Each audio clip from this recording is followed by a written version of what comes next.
அனைவருக்கும் வணக்கம். இப்போ சார் நிறைய விஷயங்களை சொல்லியிருக்கார். இந்த பூமியில், இந்த பிரபஞ்சத்தில் என்னெல்லாம் இருக்குது, அதில் இருக்கக்கூடிய இந்த பஞ்சபூத சக்திகள் என்னெல்லாம் பண்ணுது, பூமியில் வந்து என்னெல்லாம் பண்ணுது அப்படின்னு சொன்னார். அப்போ பூமியில் எதோ பண்ணிட்டு தான் இருக்கோம். இது நம்ம உடம்புல என்ன பண்ணுதா, அதுதான் நமக்கு தேவை.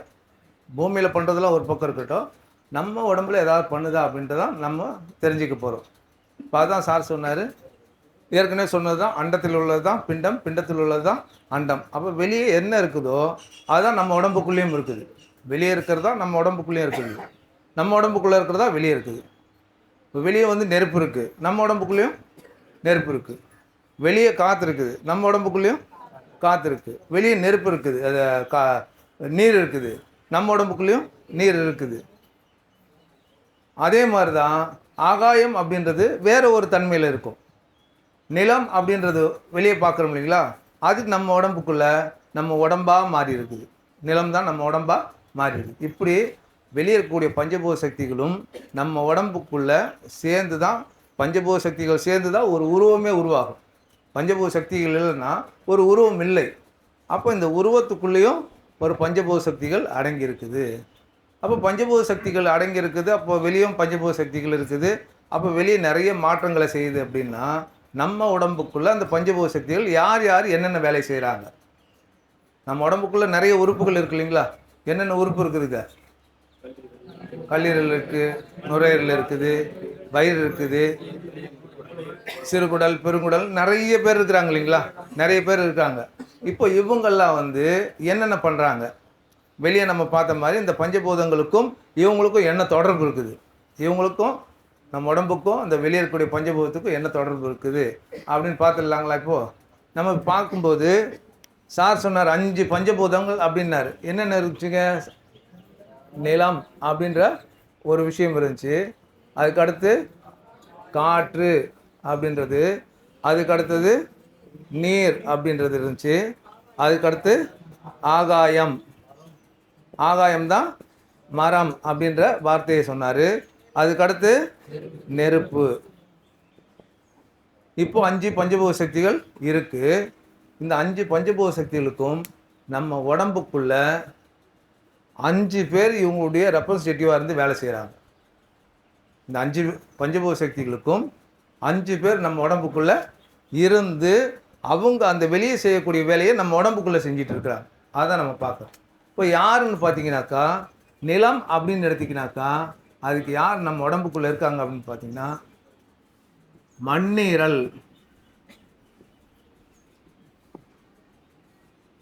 ஸ்பிளீன் அப்படின்னு சொல்லுவோம். மண்ணீரல், அது பேரே மண். நிலம், நிலத்துக்கு பேர் மண்ணு தானே, அது மண்ணீரல். மண்ணீரல் பார்த்துருக்கீங்களா?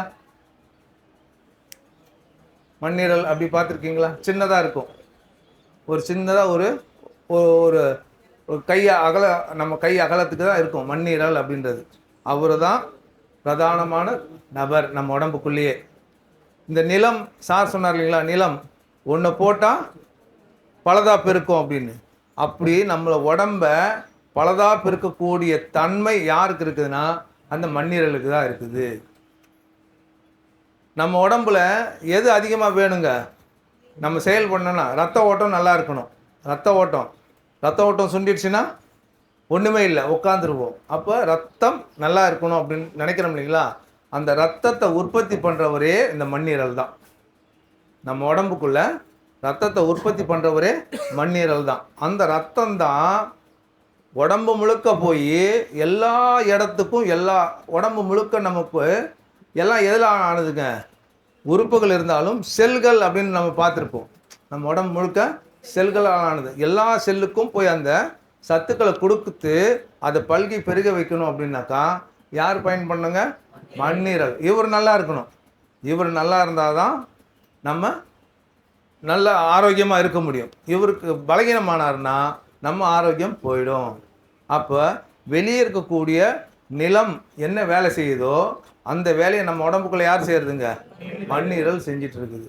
அதே மாதிரி தான் காற்று. காற்று எடுத்திங்கனாக்கா அதனுடைய வேலையை செய்கிறது நம்ம உடம்புக்குள்ள நுரையீரல். காற்று இல்லாமல் உயிர் வாழ முடியாதுன்னு சொல்கிறோம். அந்த காற்றை வெளியேருந்து காற்றை சுவாசிக்கிறோம். சுவாசிக்கிற காற்று உள்ளே வந்ததுக்கப்புறம் அந்த காற்றுல என்னென்னலாம் இருக்குங்க? நமக்கு தேவையான ஆக்சிஜன் மட்டும் இல்லை, அது கூட தூசு எல்லாம் நிறைய இருக்கும், நிறைய நச்சுக்களும் சேர்ந்து இருக்கும் இல்லைங்களா? அது எல்லாம் பிரிச்சுட்டு நல்ல விஷயத்த நமக்கு உள்ளே இருக்கிற உடம்புக்கு காற்றை ஆக்சிஜனை மாற்றி கொடுத்துட்டு தேவையில்லாத நச்சுக்களை என்ன பண்ணுது? வெளியே தள்ளிடுது. அப்போ வெளியே தள்ளும்போது என்னவா மாறுதுங்க? நமக்கு கார்பன் டை ஆக்சைடாக வருது. நம்ம சுவாசிக்கிறது ஆக்சிஜன், வெளியே வரும்போது கார்பன் டை ஆக்சைடு. உள்ளே போனதை பிரித்து நமக்கு தேவையான விஷயத்த உள்ளே கொடுத்துட்டு அது வெளியே தள்ளுது. அதே தான் காற்று என்ன பண்ணுச்சு? நம்ம ரெண்டாவது சொன்னது, ஒரு இடத்துலேருந்து இன்னொரு இடத்துக்கு அசைக்க வைக்கணும், ஒரு இடத்துலேருந்து இன்னொரு இடத்த அசைக்க வைக்கணும்னு சார் சொன்னார் இல்லைங்களா? அதே மாதிரி தான் உள்ள ஆக்சிஜனை ஒரு இடத்துலேருந்து இன்னொரு இடத்துக்கு கொண்டு போகிற வேலையும் இந்த நுரையீரல் செய்யும். மூச்சு காற்று தான் அது பண்ணுது. அதுக்கடுத்து நீர் அப்படின்றது சார் என்ன சொன்னாருங்க? மறைவான விஷயத்தை வெளியே கொண்டு வர்றது. ஒன்று தூய்மைப்படுத்தணும், இன்னொன்று மறைவான விஷயத்தை வெளியே கொண்டு வரணும். அந்த நீர் அப்படின்னும் போது அது யார் செய்கிறாங்கன்னாக்கா சிறுநீரகம், கிட்னி அதுதான் செய்யுது. இப்போ தூய்மைப்படுத்துறதுனா என்ன அர்த்தம்? நம்ம உடம்புக்குள்ளே தண்ணியை சுத்தப்படுத்தி, உடம்புக்குள்ளே இருக்க தண்ணியை சுத்தப்படுத்தி தேவையில்லாத கழிவுகளை சிறுநீர் மூலமாக வெளியேற்றுது. அது ஒரு பக்கம். இது இயல்பாக நமக்கு தெரியும். ஆனால் இதுதான் நம்ம கையில் இருக்கக்கூடிய மறைவான விஷயங்களை வெளியே கொண்டு வர்றவரும் இவர் தான். சார் சொன்னார்களா, ஒரு பாடுறவர் இல்லை வரைகிறவர் இல்லை எழுதுகிறவர் அப்படின்னாக்கா அவங்க கையில் இருக்கக்கூடிய அந்த விஷயத்தை வெளியே கொண்டு வர்றது அப்படின்னாக்கா இது ஆரோக்கியமாக இருந்தால் மட்டும்தான் அவரை கிரியேட்டிவ் பண்ண முடியும். இப்போ இதை டிசைன் பண்ணுறோம் அப்படின்னு வச்சுங்க, இந்த டிசைன் பண்ணணும் அப்படின்னாக்கா அவருக்கு இந்த உறுப்பு ஆரோக்கியமாக இருந்துச்சுன்னா அவரால் ஈஸியாக டிசைன் பண்ண முடியும். ஒவ்வொருத்தருக்கும் ஒவ்வொரு திறமை இருக்கும். நம்முடைய திறமைகளை வெளியே கொண்டு வரணும் அப்படின்னாக்கா அதுக்கு சிறுநீரகம் ஆரோக்கியமாக இருக்கணும். சிறுநீரகம் மட்டும் ஆரோக்கியமாக இருந்துச்சுன்னா நம்ம கையில் இருக்கிற திறமை வெளிப்படும். ஏன்னா ஒவ்வொருத்தருக்கும் எல்லாருக்கும் ஒரே மாதிரி திறமை கிடையாது. ஒவ்வொருத்தருக்கும் வெவ்வேறு திறமையில் இருக்கும். சார் சொன்ன மாதிரி ஒருத்தருக்கு ஒரு கன்ஸ்ட்ரக்ஷன் பண்ணுறாங்க அப்படின்னாக்கா அதில் ஆர்கிடெக்ட் ரெண்டு விதமாக இருக்கும். ஒன்று ஒரு பேசிக் கன்ஸ்ட்ரக்ஷன் ஒன்று இருக்கும், ஆர்கிடெக்ட் ஒன்று இருக்கும், டிசைனிங். அப்போ டிசைன் பண்ணுறவர் ஒருத்தர் இருப்பார்.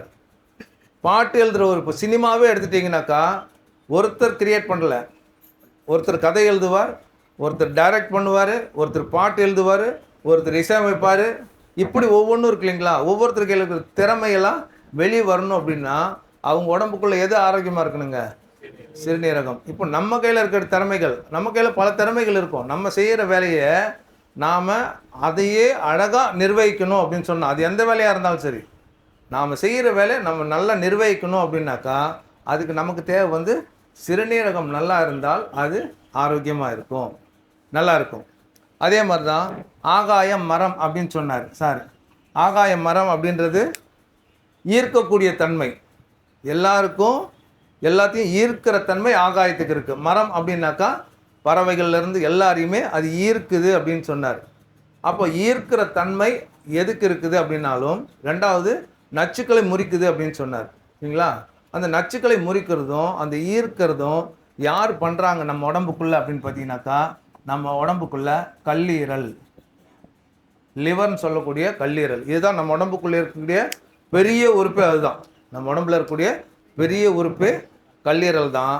அவர் தான் நம்ம உடம்புக்குள்ள நம்ம சாப்பிட்ற உணவில் எவ்வளோ நச்சுக்கள் போகும், எவ்வளோ தேவையில்லாத விஷயங்கள்லாம் போகும், அதையெல்லாம் உடச்சி கொடுக்குற வேலை, முறிக்கணும். அந்த முறிக்கிற வேலையை அவர் செய்வார். சாதாரணம் பார்த்தீங்கன்னாக்கா விறகு வெட்டுறவங்க ஒருத்தராக இருக்கும், அதை எடுத்துகிட்டு போய் சேர்க்குறவங்க ஒருத்தராக இருப்பாங்க, வெளியே கொண்டு போய் சேர்க்குறவங்க ஒருத்தராக இருப்பாங்க, வெட்டுறவர் வெட்டிகிட்டே தான் இருப்பார். அது மாதிரி இது முறிக்கிற வேலையை செய்யும், அதை வெளியே தள்ளுற வேலையை தான் இவர் பண்ணுவார். கழிவுகளை வெளியேற்றுற வேலையை சிறுநீரகம் பண்ணும், ஆனால் அதை முறிக்கிற வேலையை யார் பண்ணுவாங்கன்னா இந்த கல்லீரல். அப்போ இந்த கல்லீரல் ஆரோக்கியமாக இருந்தால், சார் சொன்னார் இல்லைங்களா, மாமியார் எப்படி இருக்கிறது, மருமகள் எப்படி இருக்கிறது, அப்புறம் மற்றவங்களெல்லாம் எப்படி ஈர்க்கிறது, அது இல்லாமல் பணத்தை எப்படி ஈர்க்கிறது அப்படின்றது, அந்த ஈர்ப்பு நம்மளை தேடி வரணும்னு நம்ம போய் தேட வேண்டியதில்லை. நம்மளை தேடி எல்லாம் வரணுன்னாக்கா நம்ம உடம்புக்குள்ளே இந்த கல்லீரல் மட்டும் ஆரோக்கியமாக இருந்தால் போதுமானது. கல்லீரலை நல்லா ஆரோக்கியமாக வச்சுருந்தால் அது நம்மளை ஈர்க்கும். நம்மளை தேடி எல்லாமே வரும். நீங்கள் ஒன்றுமே பண்ண வேண்டியதில்லை. உங்கள் கையில் இந்த கல்லீரல்ன்ற உறுப்பு நல்லா இருந்துச்சுன்னா பணம் உங்களை தேடி வரும். நீங்கள் பணத்தை தேட வேண்டியதே இல்லை. அப்போ இந்த ஆரோக்கியம் அப்படின்றபோது இந்த நம்ம ஈர்ப்பு வரணும். நச்சுக்களை முறிக்கிறது மட்டும் இல்லை, ஈர்ப்பு வரணும் அப்படின்னாக்கா நமக்கு கல்லீரல் என்பது ரொம்ப முக்கியமானது. அதுதான் அந்த வேலைகளை செய்யுது. வெளியே இருக்கக்கூடிய மரம் செய்யக்கூடிய வேலைகளை இந்த கல்லீரல் செய்யுது. வெளியே இருக்கக்கூடிய சார் சொன்ன விஷயம் தான். இந்த மரம் என்ன செய்யுது, ஆகாயம் என்ன செய்யுதுன்னு பார்த்தீங்கன்னாக்கா, ஆகாயம் என்ன பண்ணுது, கீழே இருக்கிற நச்சுக்கள் எல்லாம் போய் மாற்றி மழையாக நமக்கு கொடுக்குது. நமக்கு மழையாக மாற்றி கொடுக்குது. அதே மாதிரி தான் மரங்களும், நீங்கள் கீழே இருக்கிற மண் எப்படி இருந்தாலும் பரவாயில்லை, நீங்கள் ஊற்றுற தண்ணி எப்படி இருந்தாலும் பரவாயில்ல, அங்கே ஒரு கால்வாய் போய் கால்வாயில் இருக்கக்கூடிய கழிவு நீர்கள் கூட அந்த மரத்துக்கு போகும். ஆனால் அந்த மரம் கொடுக்குற காயோ பழமோ அந்த கால்வாயுடைய வந்த நச்சுத்தன்மையோடு இருக்குமா? நல்லதாக தான் இருக்கும். பழங்கள் நல்லா தான் இருக்கும், இனிப்பாக தான் இருக்கும். இது உள்ளே வாங்கினது எதுங்க? நம்ம வீட்டில் பல வீடுகள் என்ன பண்ணுவோம், கழிவு நீரெல்லாம் மரங்களுக்கு விட்டுட்டு இருப்போம். ஆனால் அதுலேருந்து வரக்கூடிய காய்கறிகள் பழங்கள் எப்படி இருக்குங்க?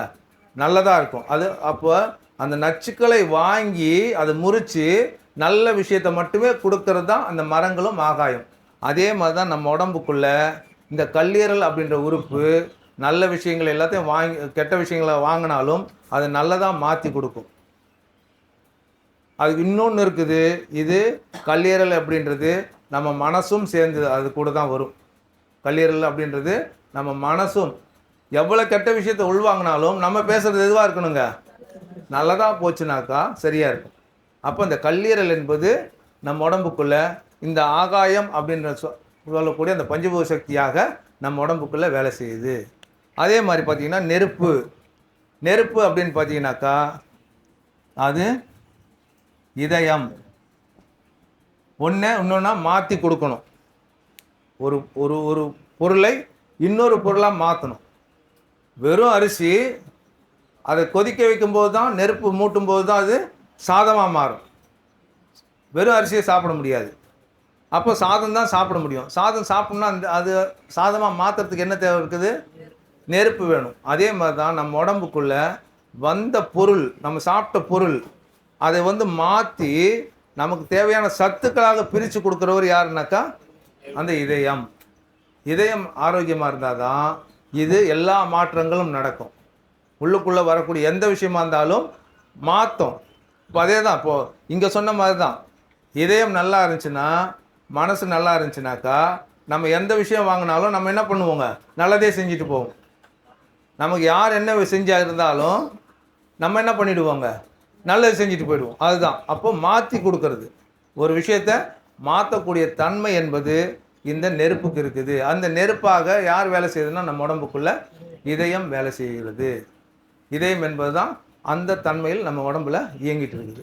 அப்போ இந்த 5 உறுப்புகள், இந்த 5 உறுப்புகளை நம்ம ஆரோக்கியமாக வச்சுருந்தாக்கா நமக்கு என்ன ஆகுங்க, நாமளும் நல்லா இருக்கலாம், மற்றவங்களுக்கும் நல்ல பயனுள்ளதாக நம்ம இருக்க முடியும்.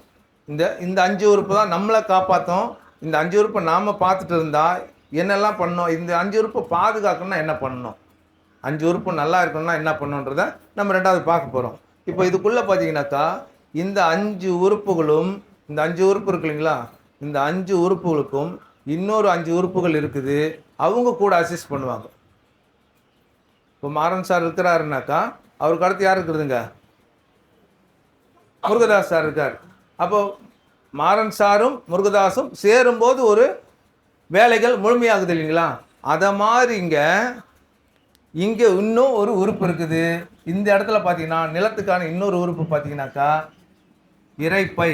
நம்ம வயிறுன்னு சொல்கிறோம் இல்லைங்களா, ஸ்டொமக்குன்னு சொல்கிறோம் இல்லைங்களா, அவர் கூட சேர்ந்துருப்பார். அப்போ மண்ணீரலும் இரைப்பை ரெண்டுமே. இப்போ நம்ம சாப்பிட்டா எங்கே போகும், சாப்பிட்றோம் நேராக வயிறுக்கு தான் போகணும், இரைப்பைக்கு. அங்கே இருந்தால் எல்லாமே மாறணும். ஒரு விதையை போடணுன்னா எங்கே போடுறோம்? நிலத்தில் போடுறோம். அப்போ அது நிலமாக வேலை செய்யுது. இது மண்ணீரலும் இரைப்பையும் ஒரு நிலம் என்ன வேலை செய்யுமோ அந்த வேலையை செய்யும். சார் சொன்ன போட்டாக்கா நல்லதாக இருந்தால் பெருக்கி கொடுக்கும், தேவையில்லைன்னா அழிச்சிரும் அப்படின்னு. அதே மாதிரி தான் நம்ம சாப்பிட்ட உணவு நல்ல உணவாக இருந்தால் நல்ல சத்தாக மாற்றி நம்ம உடம்புக்குள்ளே முழுவதும் பரவும். சரியில்லாத உணவாக இருந்தால் அது என்ன பண்ணுங்க, உடனே வெளியேற்ற எப்படி வரும்? வாந்தியாக வரும், டிசென்ட்ரி ஆகும், ஏதோ ஒரு வகையில் நம்ம உடம்பை விட்டு அது வெளியேற்றும். அப்போ உடம்புக்கு என்ன தெரியுங்க, நல்ல விஷயம் எது, கெட்ட விஷயம் எது அப்படின்னு தெரியுது. அதே மாதிரி தான் இந்த நிலம் என்ற சக்தி மண்ணீரலும் விரைப்பையும் நம்ம உடம்புக்குள்ளே நம்ம சாப்பிட்ட உணவை நல்ல உணவா கெட்ட உணவா அது எப்படி மாற்றணுன்ற வேலையை அவங்க செஞ்சிட்ருக்குறாங்க. அதே மாதிரி தான் காற்றுக்கு அப்படின்னு பார்க்கும்போது நுரையீரல் கூட அது கூட இருக்கிற ஒரு இன்னொருத்தர் பெருங்குடல்.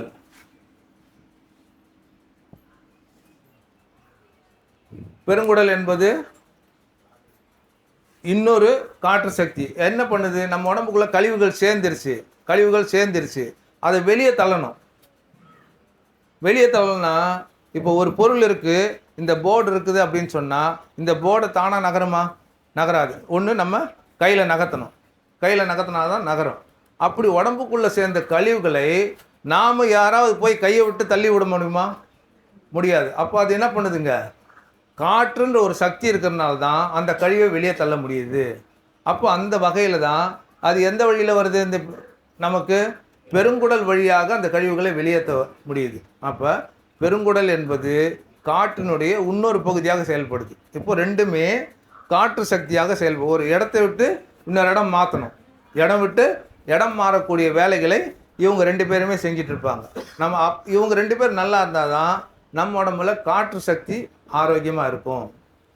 அதே மாதிரி இவங்க நீர் என்பது சிறுநீரகம், அது கூட சிறுநீர் பை அப்படி யூரினரி பிளாடர்னு சொல்கிறோம் இல்லைங்களா, அது சிறுநீரகம் பிரிச்சிடும். கழிவுகளை நச்சுக்களை இது முறிக்குது, இது பிரிக்குதுன்னு சொன்னோம். பிரித்து எங்கே கொண்டு வந்து சேர்க்கும்? சிறுநீர் பையில் கொண்டு வந்து சேர்த்துடும். சிறுநீர் பை தான் அதுக்கப்புறம் வெளியேற்றும். சிறுநீரகத்தை வெளியேற்றுற வேலையை செய்கிறாரு. அப்போ சிறுநீரகம் வெளியேற்றுது அப்படின்னாக்கா சிறுநீர் பை ஆரோக்கியமாக இருந்தால்தான் அது வெளியேற்ற முடியும். இல்லைன்னா என்ன ஆகுங்க, பை ஓப்பனாக இருந்ததுனாக்கா நம்மளால் இங்கே உட்காரவே முடியாது. அப்போ அது தேக்கி வச்சு தேவையானப்போ அது வெளியே விடணும். அப்போ அந்த மாதிரி தன்மை அதுக்கு இருக்குது. அப்போ இந்த சிறுநீரகமும் சிறுநீர் பையும் யாரோட வேலை செய்கிறாங்க, உடம்பை சுத்தப்படுத்துறது மட்டும் இல்லை, அதை ஒரு எந்த நேரத்தில் எப்படி பண்ணணும், எப்படி வெளியேற்றணும் அப்படின்ற அந்த கிரியேட்டிவிட்டியும் யாருக்கு இருக்குதுனாக்கா இந்த நீர் அப்படின்ற ஒரு சக்திக்கு இருக்குது. அதுக்கடுத்து ஆகாயம் மரம் அப்படின்னு சொன்னோம். ஆகாயம் மரம்னும் போது கல்லீரலோட பித்தப்பை அப்படின்ற ஒரு உறுப்பு இருக்குது. எல்லாருக்குமே தெரிஞ்சிருக்கும், பித்தப்பைன்றது ஒரு சின்ன பை தான். பித்தப்பைன்றது ஒரு சின்ன பை. அந்த பை என்ன பண்ணும் அப்படின்னாக்கா, நிறைய பேருக்கு வந்து அந்த கல் வரும், பித்தப்பையில் கல் வந்துருச்சு அப்படின்வாங்க. கல் வந்தால் என்ன பண்ணுவாங்க, கிட்னியில் கல் வந்தால் உடச்சி எடுத்துருவாங்க. பித்தப்பையில் கல் வந்தால் பித்தப்பையே எடுத்துருவாங்க. எதனால் அப்படின்னாக்கா, கிட்னியில் கல் இருந்தால் உடச்சி எடுத்தாலும் எதுவும் பண்ணாது. ஆனால் பித்தப்பையில் கல் உடஞ்சதுன்னா பித்தப்பையில் இருக்கக்கூடிய அந்த அமிலம் இருக்குங்களா, ஆசிடு, அது பவர்ஃபுல். நம்ம கர்ணன் மாதிரி பவர்ஃபுல்லான ஒரு ஆசிடு. இந்த ஆசிடு உடஞ்சதுன்னா உள்ளே இருக்கிற உறுப்பெல்லாம் பலகீனமாயிடும். யாராவது இந்த சிக்கன் மட்டன்லாம் சாப்பிட்டவங்களுக்கு தெரியும், அந்த கடையில் இருக்கவங்களுக்கு முதல்ல வெட்டின உடனே அந்த பித்தப்பையை தனியாக எடுத்து வச்சுருவாங்க. அந்த பித்தப்பை மட்டும் எடுக்கலன்னு வச்சுங்களேன், அந்த கறி யாருமே சாப்பிட முடியாது, அவ்வளோ கசக்கும். ஏன்னா அந்த அளவுக்கு அது பவர். அது எதுக்காக பயன்படுது அப்படின்னா, நம்ம உடம்புல சாப்பிட்ட உணவை செரிமானப்படுத்துவதற்கு அது தேவைப்படுது. அது அவ்வளோ பவர்ஃபுல்லாக இருக்குது. ஆனால் அந்த பவர்ஃபுல்லான ஆசிட் என்ன பண்ணும் அப்படின்னா, உள்ளுக்குள்ளே ஏதாவது உறுப்பில் பட்டுடுச்சுனாலே அந்த உறுப்பு டேமேஜ் ஆகிடும். அதனால தான் என்ன பண்ணுவோம், கல் இருந்தாக்கா அந்த உறுப்பே எடுத்துருவாங்க, கல் எடுக்க மாட்டாங்க, உறுப்பே எடுத்துருவாங்க, பித்தப்பையே எடுத்துருவாங்க. அந்த அளவுக்கு தன்மை உள்ளது. அப்போ இது எல்லாமே தேவை இருக்குது, நம்ம உடம்புக்குள்ளே தேவை இருக்குது. இப்போது மரம் மாதிரி ஈர்க்கணும் அப்படின்னு சொன்னால் நமக்கு கல்லீரலும் பித்தப்பையும் ஆரோக்கியமாக இருக்கணும். பித்தப்பை எடுக்கக்கூடாது. எடுக்காமல் என்ன மாதிரியான சிகிச்சை கொடுக்கலாம்லாம் நம்ம இருக்குது, நிறைய இருக்குது. அப்போது இந்த கல்லீரலும் பித்தப்பையும் ஆரோக்கியமாக இருந்துச்சுன்னா ஆகாயம் போன்று நாம் ஈர்க்கும் தன்மையை மாற்றிக்கலாம். அதுக்கடுத்தது நெருப்பு இதயத்துக்கு அப்படின்னு பார்த்தீங்கன்னாக்கா அதே மாதிரி சிறுகுடல்ன்ற ஒரு அமைப்பு இருக்குது. அதுதான் வந்து இதயத்தோட இன்னொரு உறுப்பாக வேலை செய்யும். நம்ம உடம்புக்குள்ள நெருப்புக்கான உறுப்பு இந்த சிறுகுடல் அப்படின்ற இடத்துல தான் செரிமானத்திலிருந்து சக்தியாக மாறும். நம்ம சாப்பிட்டது செரிமானம் ஆச்சுனாக்கா வயிறுக்கு போகுது, வயிறுலேருந்து அடுத்து சிறுகுடலுக்கு போகும். சிறுகுடல்லேருந்து தான் வில்லிஸ் மூலமாக உறிஞ்சி ரத்தத்தோட கலக்கும். அப்போ இந்த மாற்றக்கூடிய தன்மைகள் எங்கே இருக்குனாக்கா இந்த சிறுகுடலுக்கு தான் இருக்குது. அப்போ அந்த வகையில் இந்த 10 உறுப்புகளும் நமக்கு எதுவாக வேலை செய்யுதுங்க? 5 பஞ்சபூத சக்திகளாக வேலை செய்யுது.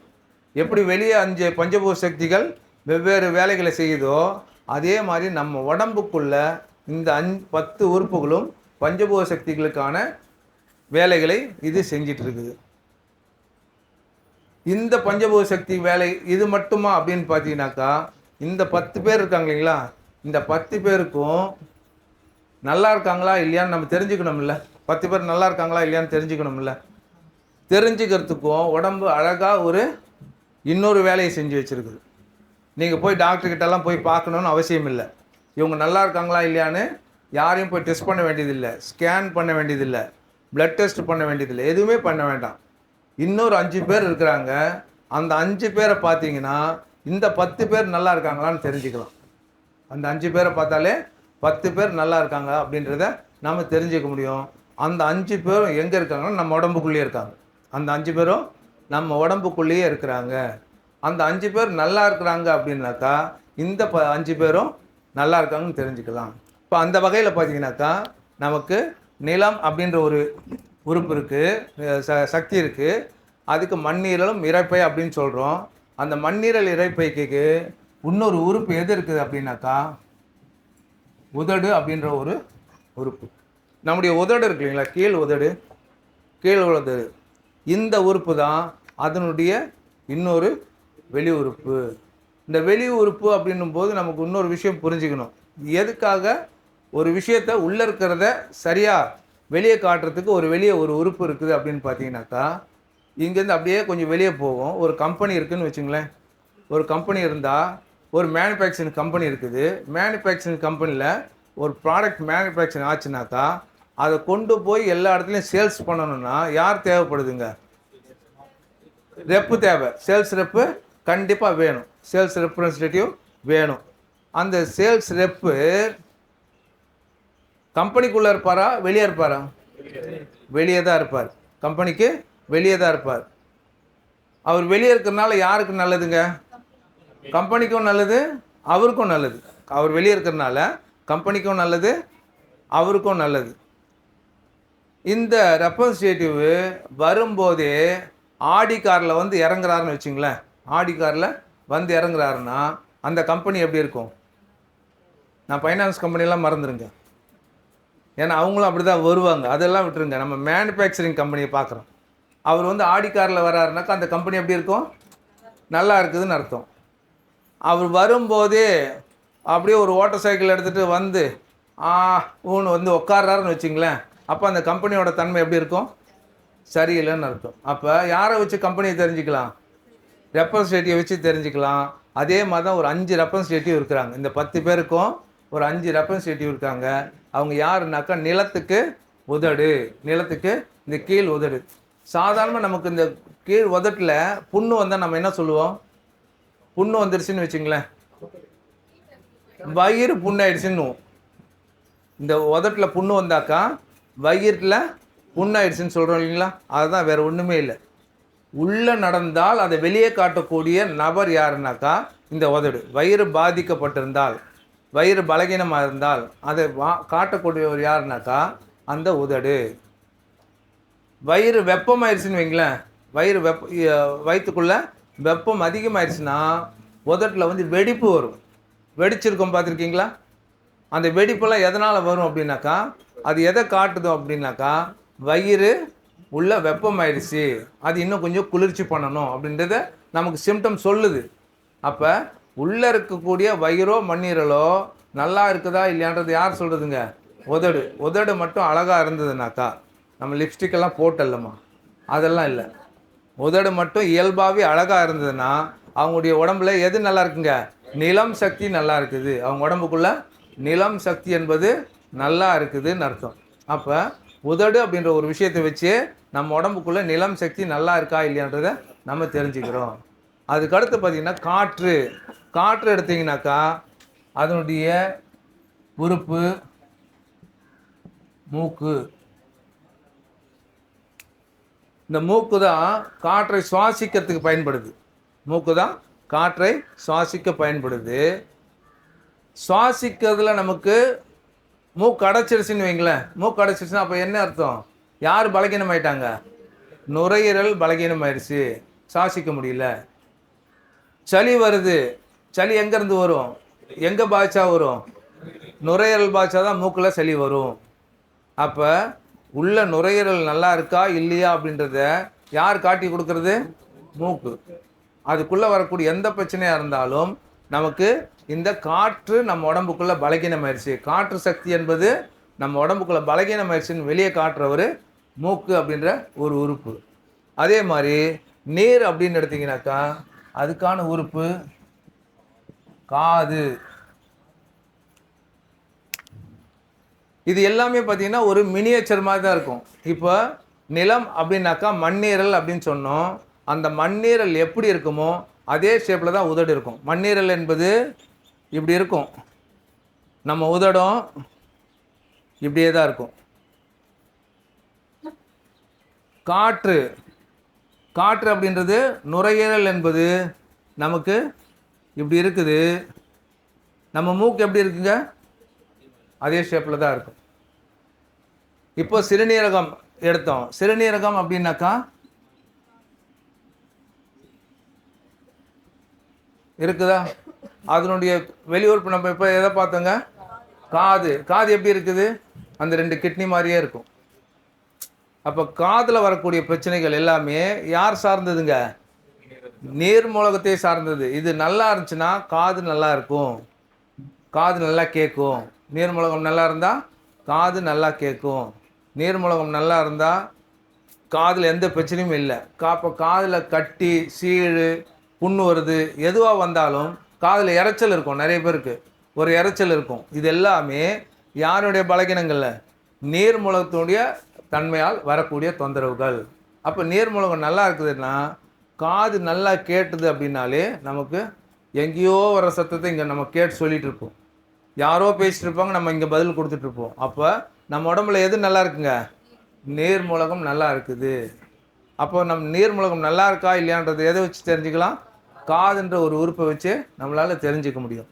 அதே மாதிரி பார்த்திங்கனாக்கா இந்த மரம் அப்படின்னு வரும்போது அதனுடைய வெளியுறுப்பு கல்லீரல் இருக்கு இல்லைங்களா? கல்லீரல் எப்படி இருக்குமோ அதே ஷேப்பில் தான் கண் இருக்கும். கல்லீரல் என்பது இப்படி வரும், நம்ம கண்ணும் இப்படி தான் வரும். கல்லீரல் ஷேப்லேயே தான் நம்ம கண் இருக்கும். அப்போ கல்லீரலில் வரக்கூடிய பிரச்சனைகள்லாம் எங்கே தெரியும் அப்படின்னா கண்ணில் தெரியும். கண்ணில் வரக்கூடிய பிரச்சனை நம்ம கண்ணாடி போடுறோம் அப்படின்னா நம்ம உடம்புல எது பலகீனமாயிடுச்சு? கல்லீரல் பலகீனமாயிடுச்சு. கண்ணில் பிரச்சனை இல்லை, கல்லீரலில் பலகீனம் அப்படின்னு தெரிஞ்சுக்கலாம். அப்போ கண்ணில் வரக்கூடிய பிரச்சனைகள் கண் வழியாக இருக்கலாம், கண்ணில் வேறு எதுவாக இருக்கலாம், என்னவாக இருந்தாலும் அது எல்லாமே யாருடைய பலகீனம்? கல்லீரலுடைய பலகீனம். மரம் மூலகம், அந்த ஆகாயம் நல்லா இருந்துச்சுன்னு சொன்னால் நம்ம கண் நல்லா இருக்கும். ஆகாயம் நல்லா பசுமையாக இருக்கும்போது கண் எப்படி இருக்குங்க? நல்லா பசுமையாக இருக்கும். குழந்தையோட கண் எப்படி இருக்குங்க? குழந்தையோட கண் நல்லா வெள்ளையாகவும் பளிர்னு இருக்கும், பிரகாசமாக இருக்கும், நல்ல பிரகாசமாக இருக்கும். நம்ம வயசாக ஆக தான் நம்ம உணவு முறைகள் எல்லாத்துலேயுமே இந்த லிவருடைய பாதிப்பு தான் அந்த பிரகாசம் குறைய ஆரம்பிக்குது. குழந்தையோட கண் பார்த்துட்டே இருக்கலாம், குழந்தைங்களோட பார்க்கும்போது பிறந்த குழந்தையெல்லாம் பார்த்துட்டே இருக்கலாம், ஏன்னா அவ்வளோ பிரகாசமாக இருக்கும். அப்போ அந்த குழந்தைக்கு எது பாதிக்கலைங்க? கல்லீரல் பாதிப்பு இல்லை. நம்ம சாப்பிட்ற உணவு மற்ற உணர்வு மூலமாக இதை பலகீனப்படுத்தும் போது நம்முடைய பிரகாசம் என்பது குறையுது. இது நல்லா இருந்தால் பிரகாசமாக இருக்கும். அதான் மரம் நல்லா இருந்தால் பசுமையாக இருந்தால் எல்லாத்தையும் ஈர்க்கும். அந்த பிரகாசமாக இருந்தால் ஈர்ப்பு கிடைக்கும். ஒரு சில நேரத்தில் ஒரு சில கண்ணை பார்த்தாலே நம்ம ஈர்க்கும். சில கண்கள் பார்த்தீங்கன்னாக்கா ஒருத்தரை பார்த்துட்டே இருக்கலாம்னு தோணும். சில கண் ஒரு சிலர் வந்தாக்கா பேசினாக்கா ஒரு 2 நிமிஷத்துக்கு மேலே அவங்கள பார்க்க முடியாது. நம்ம தலையை தொங்க விட்டுருவோம். ஏன்னா அந்த வலிக்கும், நமக்கே கண் வலிக்கும். அது இப்போ பார்த்துருப்பீங்களா?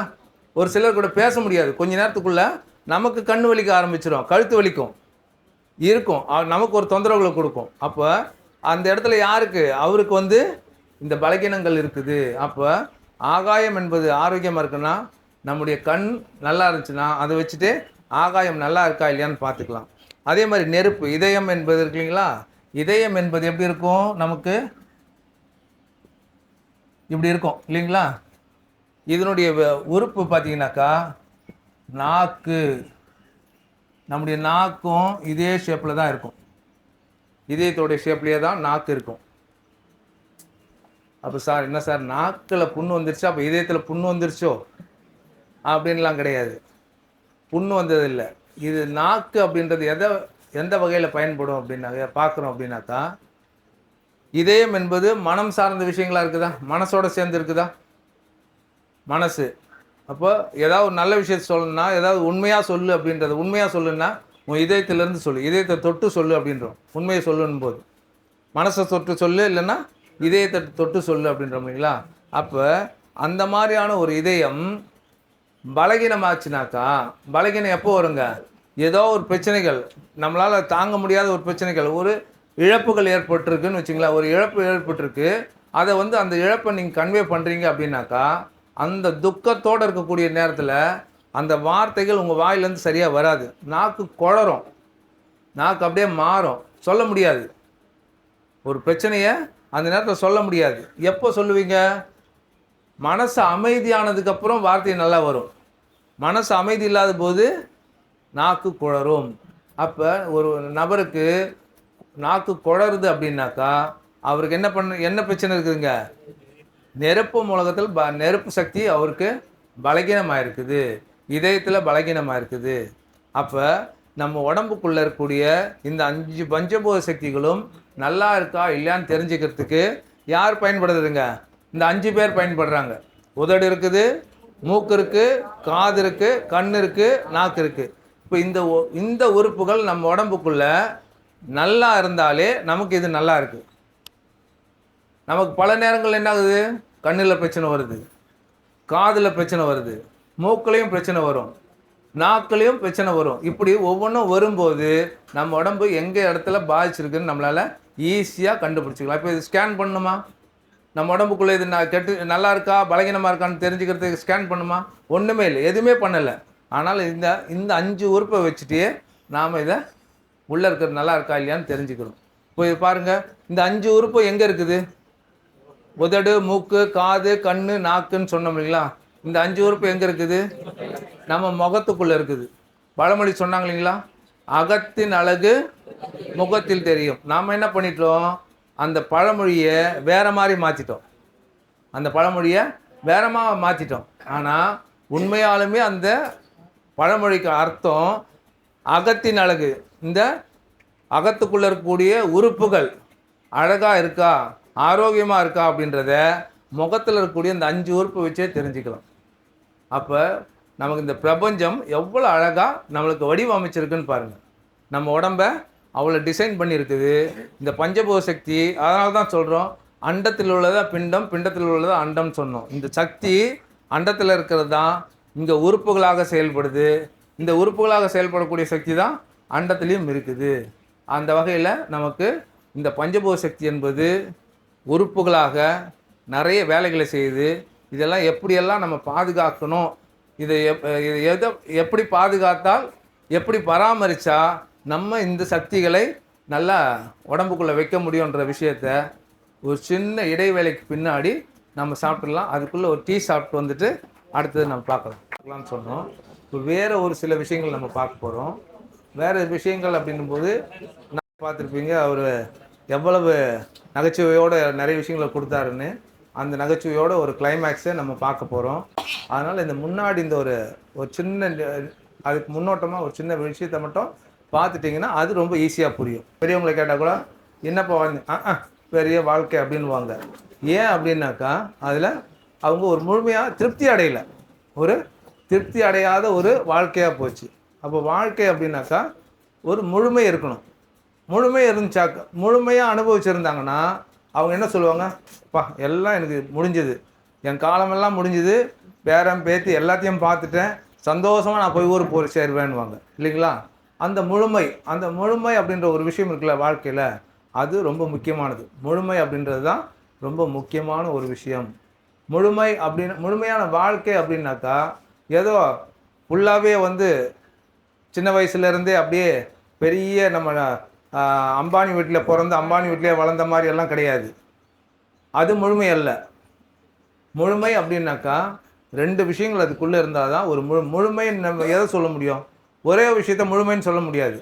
அதுக்குள்ளே 2 விஷயங்கள் இருந்தால் மட்டும்தான் ஒரு முழுமையான விஷயம்னு சொல்ல முடியும்.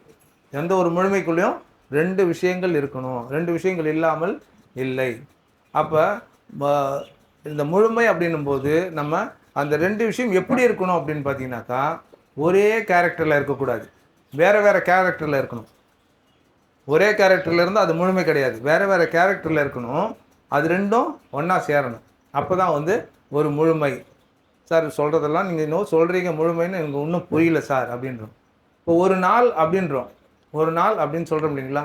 ஒரு நாள் அப்படின்னு நம்ம சொல்லும்போது அது ஒரு முழுமையான முழு நாள். ஒரு முழு நாள்னால் எத்தனை மணி நேரம் வருங்க? 24 மணி நேரம். இந்த 24 மணி நேரம் அப்படின்னு சொல்லும்போது அதில் என்னெல்லாம் இருக்குதுங்க? பகல் இருக்குது, இரவு இருக்குது, இரவும் இருக்குது, பகலும் இருக்குது, இரவும் இருக்குது, பகலும் இருக்குது. அப்போ தான் ஒரு முழு நாள் இல்லைங்களா? அப்போ இரவு என்பது எப்படி இருக்கும்? இருட்டாக இருக்கும், குளிர்ச்சியாக இருக்கும் இல்லைங்களா? இருட்டாகவும் இருக்கும், குளிர்ச்சியாகவும் இருக்கும். பகல் என்பது வெளிச்சமாக இருக்கும், வெப்பமாக இருக்கும். அப்போ இங்கே பகல் என்பது வெளிச்சமாக இருக்குது, இரவு என்பது இருட்டாக இருக்குது. அப்போ 2ம் ஒரே சக்தி ஒரே மாதிரி தன்மையில் இருக்குதா? 2ம் வேறு வேறு. ஆனால் 2ம் வேறு வேறு இருந்தாலும் அது 2ம் ஒன்றா இணையும் போது தான் ஒரு நாள். பகலில் வெப்பமாக இருக்குது, இரவில் குளிர்ச்சியாக இருக்குது அப்படின்றோம். அப்போ இரவில் குளிர்ச்சி, பகலில் வெப்பம் அப்படின்னா 2ம் வேறு வேறு தன்மை. அது 2ம் சேர்ந்தால் தான் ஒரு முழுமை. அப்போ ஒரு முழுமை அப்படின்னாக்கா 2 எதிரெதிரில் இருக்கக்கூடிய வேறு வேறு தன்மைகள் இருக்கணும். அது 2ம் சேர்ந்து இருந்தால் மட்டும்தான் அது ஒரு முழுமை. இந்த முழுமை தான் இது எல்லா இடத்துலையும் இருக்கும். எந்த ஒரு விஷயம் இருந்தாலும் அந்த ஒரு முழுமை இருக்கணும். அதுக்கு பேர் வந்து நான் இந்த மற்ற மருத்துவங்கள் மாதிரி அக்குபஞ்சர்னு ஒரு மருத்துவம் இருக்கும். அந்த மருத்துவத்துக்குள்ளே வாழ்வியல்னு ஒரு விஷயம், அதில் சொல்லக்கூடியது வந்து இன்யாங் அப்படின்னு சொல்லுவோம். அதில் வந்து இன் யாங் அப்படின்ற ஒரு தத்துவத்தின் அடிப்படையில் தான் அது இருக்கும். எந்த ஒரு விஷயம் இருந்தாலும் இந்த எதிரெதிர்த்தன்மை இல்லாமல் இருக்காது. எந்த ஒரு விஷயமா இருந்தாலும் இந்த எதிரெதிர்த்தன்மைகள் இல்லாமல் எதுவுமே பார்க்க முடியாது. இப்போ ஒரு குடும்பம் அப்படின்னு எடுத்திங்கன்னா, குடும்பம் இருந்தால் அதில் யார் இருக்கணுங்க? அதில் என்னென்ன யாரெல்லாம் இருந்தால் குடும்பங்க? ஒரு ஆண் இருக்கணும், ஒரு பெண் இருக்கணும். ஒரு ஆணும் ஒரு பெண்ணும் இருந்தால் தான் அது குடும்பம் இல்லைங்களா? 2 ஆண் மட்டும் இருந்தால் குடும்பம் சொல்ல முடியுங்களா? இல்லை 2 பெண்கள் இருந்தால் மட்டும் குடும்பம் சொல்ல முடியுமா? முடியாது. அப்போ ஒரு ஆண் இருக்கணும், ஒரு பெண் இருக்கணும். ஆண் என்பது வேறு, பெண் என்பது வேறு. அப்போ 2 தன்மைகளும் இணையும் போது அது ஒரு குடும்பம் இல்லைங்களா? அதே மாதிரி தான் எல்லா விஷயத்துக்குள்ளேயும். இப்போ நம்ம பழம் சாப்பிட்றோம், மாம்பழம் சாப்பிட்றோம், மாம்பழம் எந்த மாதிரி மாம்பழத்தை சாப்பிடுவீங்க? எந்த மாதிரி இருந்தால் சாப்பிடுவீங்க? நல்லா சுவையாக இருந்தால் சாப்பிடுவோம், சுவை இல்லைன்னா தூக்கி போட்டுருவோம். ஆனால் பழம் தெரியுது, ஆனால் சுவை அதுக்குள்ளே நம்ம சாப்பிட்டா தான் தெரியும், சாப்பிடாமல் தெரியாது. அதுக்குள்ளே எது மறைஞ்சிருக்குதுங்க? சுவை என்பது மறைஞ்சிருக்குது. தோற்றத்தில் எது இருக்குது? பழம் இருக்குது. தோற்றத்தில் பழம் இருக்குது, ஆனால் அதுக்குள்ளே சுவை ஒன்று இருக்குது. அப்போ தான் அது முழுமை. சுவையான பழமாக இருந்தால் தான். இப்போ நம்ம வந்து கடைக்கு போயிட்டுருக்குறோம், கடைக்கு போயிட்டுருக்கும்போது திடீர்னு வந்து எங்கேயோ பலாப்பழம் வாசனை வருது அப்படின்னா உடனே திரும்பி பார்ப்போம்ல, நம்ம எங்கேயோ ஒரு கடை எங்கேயோ இருக்கும், நாம் எங்கேயோ போயிட்டுருப்போம். அது என்ன பண்ணுதுங்க, அந்த வாசம் நம்மளை ஈர்க்குது. ஈர்த்த உடனே எங்கேயோ கடை இருக்க பொழுது கொஞ்சம் எப்பவுமே நமக்கு தெரியும், அந்த வாசம் அதிகமாக இருந்தாக்கா அந்த பழம் இனிப்பாக இருக்கும், டேஸ்ட்டாக இருக்கும்ன்றது நமக்கு தெரியும். அப்போ உடனே என்ன பண்ணுவோம், அந்த கடையை தேடி ஓடுவோம், எங்கேயோ இருக்குது அப்படின்னு. நம்ம போயிட்டு இருக்கிறோம், அந்த இடத்துல என்ன இருக்குது, அந்த அந்த பழத்தில் சுவை இருக்குது, மறைவானது இருக்குது. மறைவானது முதல்ல நம்மளை வந்து சேர்ந்துருச்சு, தோற்றமானதை தேடி நம்ம ஓடிட்டு இருக்கிறோம், பழத்தை தேடி வாங்கிறதுக்கு போகிறோம். அப்போ தான் வந்து அந்த பழத்துக்குள்ளே தோற்றமும் இருக்குது, மறைவான விஷயமும் இருக்குது. ஆனால் அதே மாதிரி இன்னொரு நாள் கடைக்கு போகிறோம், கடை எதிரிலேயே பலாப்பழத்தை விரித்து வச்சுருக்காங்க நம்ம கண்ணுக்கு எதிரிலேயே. ஆனால் நம்ம வாங்க மாட்டோம். எதனாலுங்க? அந்த வாசம் நமக்கு வராது. வாசம் வரலன்னா இந்த பழம் சரியில்லை அப்படின்வோம். அப்போ அந்த இடத்துல எது இல்லைங்க, தோற்றம் இருக்குது, அதில் எது இல்லாமல் போயிடுச்சு, மறைவான விஷயம் காணாமல் போயிடுச்சு. அப்போ தோற்றமானதும் மறைவானதும் ரெண்டும் இருந்தால் தான் அது ஒரு முழுமை. இது எல்லா இடத்துலையும் பொருந்தும். ஒரு முழுமை அப்படி இருக்கணும் அப்படின்னாக்கா அதில் ரெண்டு விஷயங்களும் கலந்துருக்கணும், ரெண்டு விஷயங்களும் எதிரெதிர் தன்மைகளாக இருக்கணும். நம்ம போகிறோம், நம்ம லேடிஸ் போகிறாங்க, இல்லை ஒரு ஃபேமிலியாக போயிட்டுருக்காங்க, திடீர்னு வந்து ஏங்க கொஞ்சம் வாசனை நல்லா இருக்குது, கொஞ்சம் மல்லிப்பூ வாங்கி கொடுங்க அப்படின்றாங்க. எதை வச்சுங்க, ஸ்மெல் வந்த உடனே கடை எங்கேயோ இருக்கும், அந்த பூவை வாங்கி வச்சுக்கணும்னு தோணும். வாசனையே இல்லாத பூவாக இருந்தால் வாங்க தோணுமா? கிடைக்காது. நமக்கு என்ன தேவை இருக்குது, தோற்றம் இருந்தாலும் அதில் எது நம்ம தேடுறோங்க, மறைவான விஷயம் இருக்கணும். அப்போ தோற்றமும் இருக்கணும், மறைவான விஷயமும் இருந்தால் மட்டும்தான் அதை நம்ம வாங்க முடியும். அப்படி நிறைய விஷயங்கள். இப்போ நான் ஏன் வேகமாக போகிறேன்னா, வகுப்பு கொஞ்சம் சீக்கிரம் 2 மணிக்குள்ளே முடிக்கணுன்றதுனால தான் கொஞ்சம் வேகமாக போகிறேன், வேறு ஒன்றும் இல்லை. அப்போ தோற்றமானதும் வேணும், மறைவானதும் வேணும். அப்போ தோற்றம் மறைவு இரண்டும் இருந்தால்தான் ஒரு முழுமை. இப்போ நீங்கள் இங்கே பார்த்தீங்க, இந்த பஞ்சபூத சக்திகள் நான் எழுதினேன், உறுப்புகள்னு எழுதணும். உறுப்புகள் எழுதும்போது முதல் ஒரு 5 உறுப்பு எழுதினேன், அதுக்கடுத்து இன்னொரு 5 உறுப்பு எழுதினேன். பார்த்தீங்கள, முதல்ல ஒரு 5 உறுப்பு எழுதினேன், இங்கே இன்னொரு 5 உறுப்பு.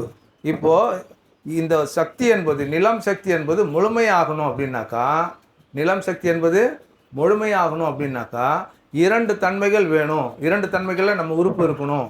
அதனால தான் 2 உறுப்புகளாக அது வேலை செய்யுது. ஒவ்வொருவரும் 2 தன்மையில் வேலை செய்யும். அப்போ தான் அது முழுமையாகும். இப்போ நம்ம இங்கே பார்த்தோம், நிலம் அப்படின்னும் போது மண்ணீரல்னு எழுதினேன், இந்த பக்கம் இறைப்பைன்னு எழுதினேன். மண்ணீரல் என்பது குளிர்ச்சியான தன்மை உடையது. மண்ணீரல் என்பது குளிர்ச்சியான தன்மையாக இருக்கும். இறைப்பை என்பது வெப்பமான தன்மையாக இருக்கும். அது வெப்பம். ஏன் வெப்பமாக இருக்குதுனாக்கா, உள்ளே வந்த உணவை மாற்றணும். அரிசி சாதமாக போட்டுட்டோம், அதை வேற சக்தியாக மாற்றணும்னா அந்த இடத்துல மாற்றம் நடக்கணும்னா அந்த இடத்துல எப்படி இருக்கணுங்க, நெருப்பாக இருக்கணும். நெருப்பு இருந்தால்தான் நாங்கள் நடக்கும். அப்போ அது வெப்பமானது. அப்போ அந்த வெப்பமான உறுப்பும் குளிர்ச்சியான உறுப்பும் சேர்ந்தால்தான் அந்த சக்தி முழுமையாகும்.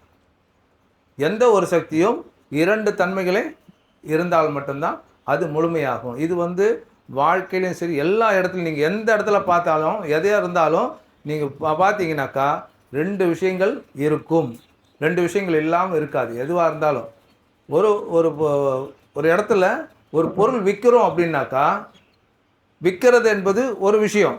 ஆனால் அதுக்கு முன்னாடி எது நடக்கணுங்க, எது நடக்கணும், எது நடந்தால் ஒரு பொருள் நீங்கள் விற்க முடியும், உற்பத்தி நடக்கணும். உற்பத்தின்னு ஒன்று இருந்தால் தான் விற்பனைன்னு ஒன்று இருக்க முடியும். உற்பத்தி இல்லாமல் விற்பனை பண்ண முடியுமா? உற்பத்தின்றது ஒன்று எங்கேயோ ஒரு இடத்துல இருக்கும். நம்ம வந்து 4 டிஸ்ட்ரிபியூட்டர் வச்சுருப்போம், அது வேறு. ஆனால் ஒரு இடத்துல உற்பத்தின்னு ஒன்று இருந்தால் மட்டும்தான் விற்பனை. விற்பனை எல்லாம் பார்த்துடலாம், விற்பனை செய்கிற இடத்துல எல்லாமே பார்த்துடலாம். உற்பத்தி செய்கிற இடத்துக்கு எல்லோரும் போக முடியுமா? அது ஒரு மறைவான இடத்துல நடக்கும், ஒரு இடத்துல நடக்கும். உற்பத்தி என்பது மறைவானது, விற்பனை என்பது தோற்றமாக இருக்கும். இப்படி எல்லா விஷயத்துக்குள்ளேயும் பார்த்தீங்கன்னாக்கா ஒவ்வொன்றுத்துக்கும் நம்ம வாழ்க்கையிலே வந்து இன்பமும் இருக்கும், துன்பமும் இருக்கும். வெறும் இன்பம் மட்டுமே இருந்தாலும் வாழ்க்கை இல்லை, நிறைவு இல்லை. துன்பம் மட்டுமே இருந்தாலும் வாழ்க்கை இல்லை. அப்போது இன்பமும் துன்பமும் எப்படி இருக்கணும்னா கலந்துருக்கணும். இந்த கலந்துருக்கணும் அப்படின்னும் போது தான் அங்கே இன்னொரு சிக்கல் இருக்குது. இப்போ நம்ம குடும்பம் அப்படின்னு சொன்னோம், ஒரு ஆண் பெண் அப்படின்னோம். ஒரு ஆண் பெண் இருந்தால் மட்டும் அது குடும்பம் அப்படின்னு நம்ம சொல்ல மாட்டோம். ஒரு ஆணும் பெண்ணும் இருந்தால் மட்டும் குடும்பம் சொல்லிட மாட்டோம். அந்த ஆணும் பெண்ணும் அவங்க 2 பேருடைய அந்த இணைந்து, அதாவது இசைவாக இருக்கணும். அவங்க 2 பேருடைய தன்மைகளும் இசைவாக இருக்கணும். பல நேரங்கள் சொல்லுவோம், ஒரு வீடுகளில் அடிக்கடி சண்டை போட்டுட்டே இருக்காங்கன்னு வச்சுங்களேன். ஹஸ்பண்ட் ஒய்ஃபுக்குள்ள சண்டை வந்துகிட்டே இருந்தாக்கா நம்ம அவங்கள பார்த்து என்ன சொல்லுவோம், அதுங்க என்ன குடும்பமாக நடத்திட்டு இருக்குது, அந்த வார்த்தையை சொல்கிறோம் இல்லை. எதனால் சொல்கிறேங்க, அவங்களுக்குள்ள ஒரு இசைவு இல்லை, அவங்களுக்குள்ள ஒரு இசைவு இல்லை, அவங்களுக்குள்ள ஒரு தன்மையை சேர்ந்து இருக்கக்கூடிய ஒரு தன்மை இல்லை. எந்த ஒரு விஷயத்துலையும் எதிரும் புதிருமாகவே இருக்கிறாங்க. அந்த எதிரும் புதிருமான விஷயத்த எப்படி இணைக்கணும்னு தெரியாமல் வாழக்கூடிய தன்மையில் இருக்கிறதுனால தான் அது குடும்பமாக நடத்துது அப்படின்னு சொல்லுவோம்.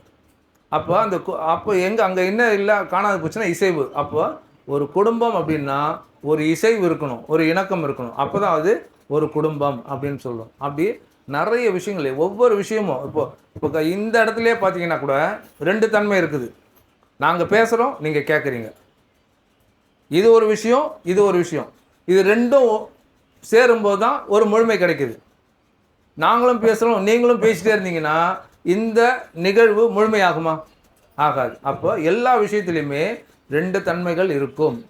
ஒன்று வந்து விதை இருக்குது, பூமியில் போடுறீங்களா, மறைச்சி வைக்கிறீங்க, அப்புறம் தான் செடியாக வருது. தோற்றமானது ஒன்று வச்சிங்க, மறைவானது அதை மாற்றி கொடுக்குது. அப்போ தோற்றமும் இருக்குது, மாற்றி இருக்குது, மாற்றம் மறைவானதும் இருக்குது. அப்போ 2ம் சேர்க்கும்போது தான் ஒரு முழுமை அப்படின்னு பார்க்குறோம். இந்த முழுமை தான் நமக்கான ஒரு பிரதானமான வாழ்க்கை. இதுக்கு நிறைய உதாரணங்கள் இருக்குது. இப்போ நேரம் இல்லாதனால ரொம்ப சுருக்கமாக சொல்லியிருக்கிறேன். இதுக்கு அடுத்து இதனுடைய அடுத்து நிறைய விஷயங்களை வந்து இப்போ சார் வந்து உங்களுக்கு சொல்லுவார். நன்றி.